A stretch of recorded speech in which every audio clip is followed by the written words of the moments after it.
So ito mga boss, no, ito na po yung finished product natin. Then hindi talaga natin nakuha yung error ito sa may side, sa bandang baba. Ayan. So nung hindi pa natin ma-cancel yung side dito, yung kanyang mga clock, napaka-edit ng side na to, kaya siguro nagagano, no, sunog, parang may sunog dito sa side na to. Ayan. So kahit anong modify natin yung kanyang mga clock, pati yung kanyang swapping voltage, hindi na talaga makuha natin yung error dito sa may bandang baba, no. So ito na lang, pwede na. So yun, magandang araw sa inyo lahat mga boss, no. Meron tayong gagawin ngayon, balisang Devant 40 o 50 inches ata to. So yung kanyang problema, ito, meron siyang flicker at saka horizontal lines sa kanyang screen sa bandang baba, no, babang side. Ito natin, angat natin. Ayun, meron siyang error sa kanyang screen. Wait, di siya lang makita, no. So yung bandang taas okay siya, pero yung dito sa may bandang baba, yun yung may problema. Merong halong flicker at saka wire lines. Ayun. So tingnan natin kung kaya pa ba natin, kung may makuha tayong normal na isang side. So magagawa pa natin to, pero pag both side na merong lalabas yung ganitong problema, kapag ina-isolate natin, medyo mahirap po yung ganitong repair, no. 50-50 kung magagawa pa ba or hindi na. So yun yung problema.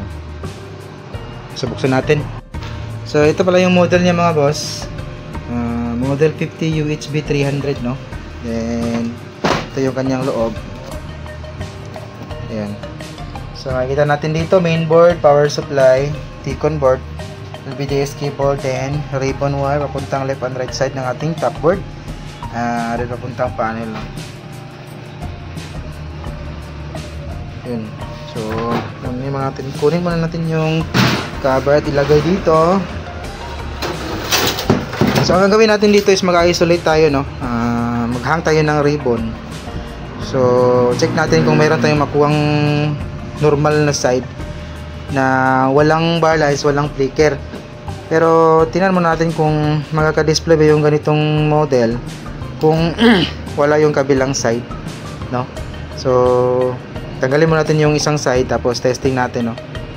So ito mga boss, naghang tayo ng left side dito sa may side na to, left yung hang natin na ribbon. So makikita natin yung natira na lang is bar lines, wala na yung flicker. So posible nito yung kabilang side dito, kapag ikinabit natin, ito yung may flicker, tapos ito namang side na to, ito lang yung may bar lines. Ayan, okay naman yung kanyang display nga sa bandang taas. Then dito sa may baba, yun, meron siyang bar lines. So gagawin natin nito, kakabit muna natin yung ibabalik natin yung side na to, then ito naman yung kabilang side yung ihahang natin. So ito, bunutin ko lang muna. Babalik natin to, yung side na to.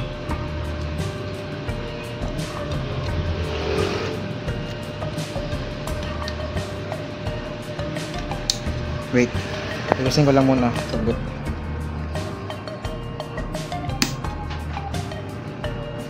So ito namang kabilang side yung tanggalin natin. Ayan. So nakahangin.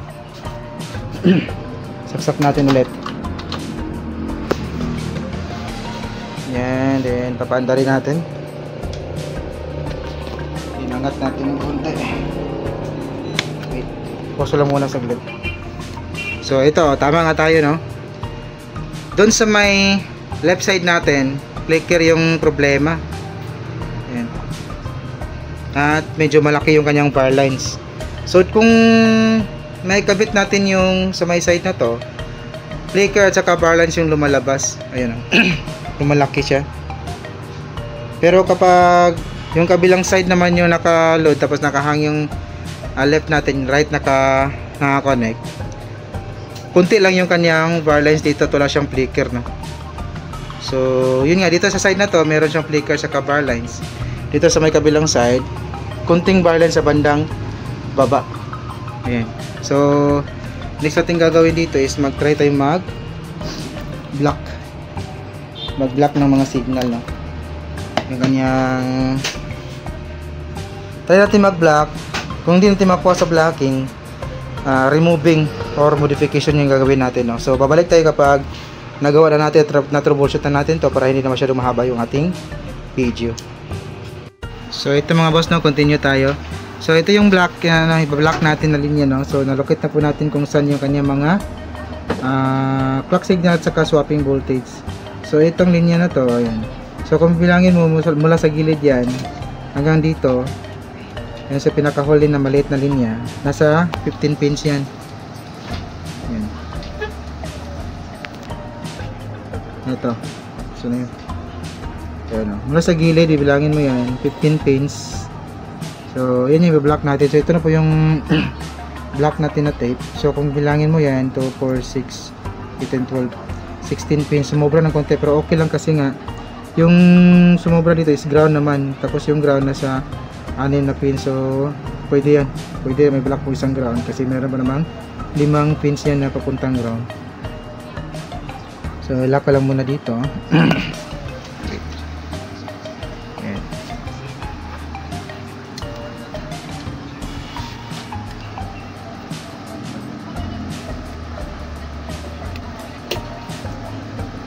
Ayan, so ilalak ko lang. So nakalock na po yan. Ayan. So cover na po yung kanyang clock at saka swapping voltage, no? So testing tayo. Saksak. Naka-standby siya, pinutin natin yung power. So dito tayo sa may mirror.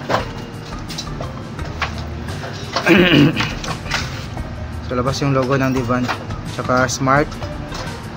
Logo ng Divan tapos smart, then ayan, o. Mapapansin nyo, wala yung flicker. Nawala yung flicker. Wait, hanap tayo ng ano. Ayun. So may makikita tayo dyan, nawala yung kanyang flicker. Pero meron siyang konting, nasa mga 1/4 siguro to sa kanyang screen yung kanyang var line. So hindi po natin matatansya, makukuha na siguro na makukuha pa natin to by modification or removing. Kasi ano parang sa kabilang side na tong ganitong problema.